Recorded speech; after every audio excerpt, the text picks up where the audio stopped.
Yan na nga nagising itong si Jobert. Masing-masaya itong si Marge. Kahit papano ay nabawasan ang kanyang lungkot sa kabila ng maraming nangyayari sa pamilya ng mga Torrecampo. Subalit siya ay biglang magigimbal dahil nung matrigger nga itong si Jobert nung minsang may mahulog na gamit ay dito bumalik at ang kanyang memory kung saan ano ang mga pangyayari bago nga siya mahulog sa hagdan.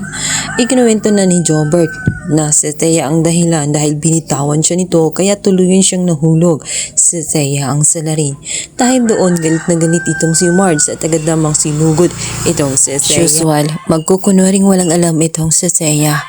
Kagaya ng isang magnanakaw, kailanman hindi talaga ito aamin sa kanyang kasalanan. Talagang ipagpipilitan nga nito sa Thea na wala siya ng mga time na iyon.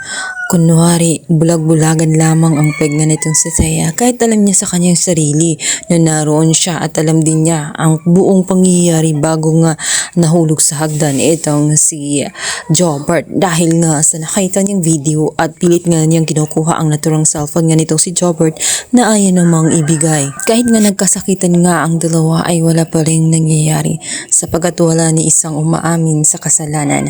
Samantalang naawat naman siya ng kanilang mga asawa. Subalit si Madam Regina hindi nagustuhan ang mga nangyayari kaya naman naging grounded ngayon itong si Thea.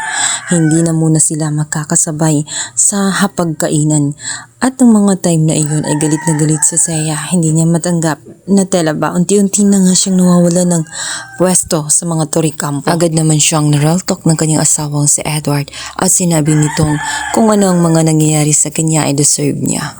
At tumigil-tigil na umano siya sa paggawa ng mga kasalanan dahil tuwing gumagawa siya ng mga hakbang at nagkakasala, ang nagsusuffer ay si Edward at itong ang anak nilang si Ashley. Sa kabilang banda, tuwang-tuwa naman itong si Thea matapos ng magsalita nga itong si Ashley at nakuha nitong ipagtanggol siya. Ayon sa kanya, wala umano doon ang kanyang inang si Thea nung mga time na nahulog itong si Jobert. Si Ashley umano ang naroon at siya ang saksi sa mga pangyayari. Ngunit hindi niya alam ang totoong nangyari bago ito nahulog dahil agad namang nakaalis nga itong si Thea. Kaya naman nalinis na Thea ang kanyang pangalan. Umalma ng konti itong si Marge dahil nga sa pagsasalita nga nitong si Ashley. Ngunit ramdam niya na kumampi lamang sa kanya at naging kasabwat nga lang itong si Ashley. Ramdam niyang may kasalanan itong si Thea at gagawin niya ang lahat at kakalkalin niya ang mga nangyari nang sa ganun mapatunayan lamang itong si Thea na may kasalanan sa biglang pagkahulungan nitong si Jobert. Malaki ang kanyang hinala dahil nga rin sa alam nga nitong si Jobert at dahil nga sa video na nakuha niya.